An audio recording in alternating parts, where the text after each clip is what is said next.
announced a significant drawdown to its operations in Minnesota. Lisa Desjardins begins our coverage. Good morning. In Minneapolis, from Tom Homan, a change of course. I have proposed, and President Trump has concurred, that this surge operation conclude. President Trump's border czar declaring an end to the tumultuous immigration crackdown in Minnesota, which in recent weeks saw a flurry of street arrests, widespread protests, and the killing of U.S. citizens Renee Good and Alex Preddy by federal officers, and an entire community on edge. Homan touted the operation as a success. As a result of our efforts here, Minnesota is now less of a sanctuary state for criminals. He said most agents will relocate, but a small footprint of personnel will remain to enforce immigration laws. President Trump made a promise of mass deportation, and that's what this country's going to get.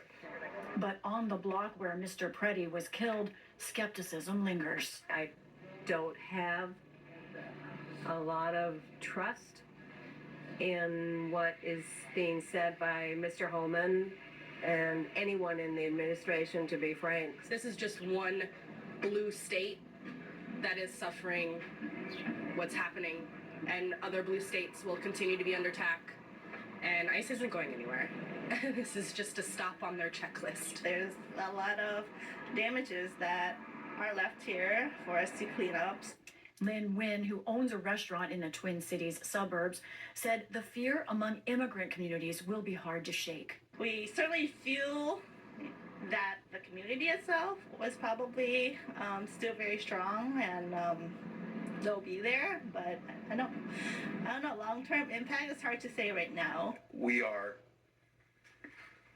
cautiously optimistic. That mixed emotion echoed today by Minnesota Governor Tim Walz. The fact of the matter is, they left us with deep damage, generational trauma.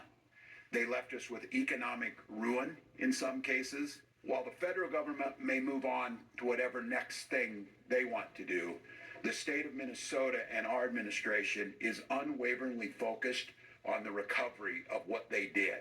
Meanwhile, in Washington, Mr. Chairman, today's announcement came as the Senate Homeland Security Committee gavelled in for an oversight hearing. First to testify, Minnesota Representative and Majority Whip Tom Emmer, who defended ICE. It was heartbreaking, and any loss of life is tragic. But make no mistake, it was all a direct result of radical sanctuary state and city policies in Minnesota.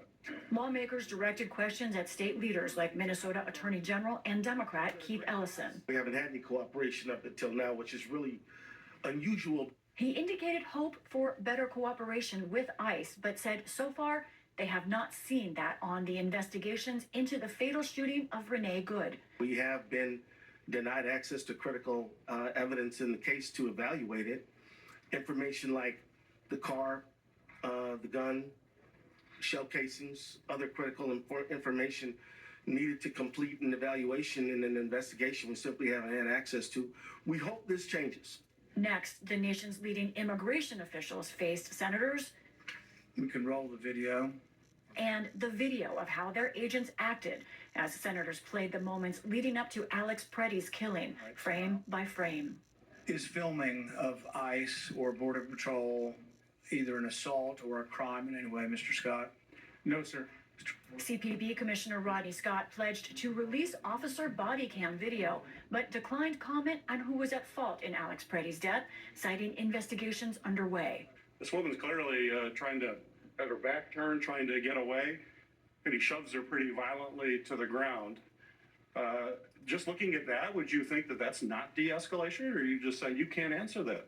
No, I'm not justifying that action. I'm saying I don't have enough information in front of me to say it is or is not, because I don't know what happened before this video. I think what's important about the encounter isn't even the specifics of the investigation. It's about what are your officers trained to do. Scott, as well as acting ICE Director Todd Lyons, both indicated that an officer may draw their firearm when the agent believes it's required to do so, including when approaching a stopped vehicle. Senator Rand Paul, who chairs the committee, urged the agencies to reevaluate. You have to look at what your rules are for drawing weapons, because it appears to me they're not using the same standard as the police.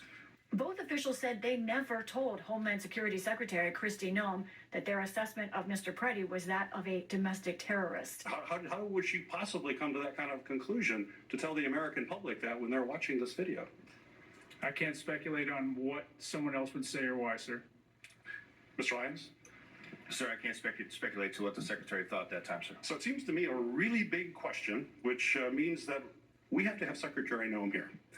For her part, Secretary Noem was in California this afternoon. I know that some of the operations in Minnesota are changing, but we're going to continue to stay focused with our investigators through the Homeland Security investigations on the fraud that's been going on.